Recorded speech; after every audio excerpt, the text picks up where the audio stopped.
Kun jos saat epidusaa, niin heti kun arvaat, montako senttiä otet auki. Väärä vastaus, et yhtään. Jäi kuitenkin kivunlievitys tältäkin ja jää saamatta.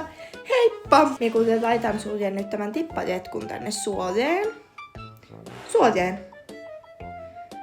Niin suoneen.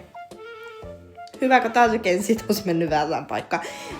Vitsi, sanat meni sekaisin. Hyi. Älä puhu enempää, miltä tuntuu. Vaikka sanat, jos jotakin piirraa tästä työstä oppinut, niin älä ikinä homma piirraa lapsia. Pysy hyi helvetti. Jos sulla on paskahätä, niin mene käymään vessassa. Et aja kyllä siinä nyt. Lapsi halutaan ulos eikä paskaa. Soittaja sitten kerroa, kun olet käynyt ja olet valmis.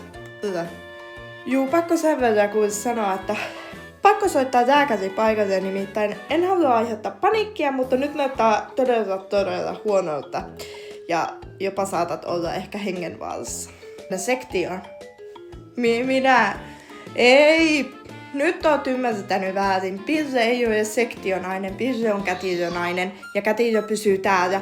Mutta sektion en tule. Ottakoot vaikka anestesia lääkäri siitä koppia, mutta en tule. Tsemppiä hitosti, Pirreäkin pelottais.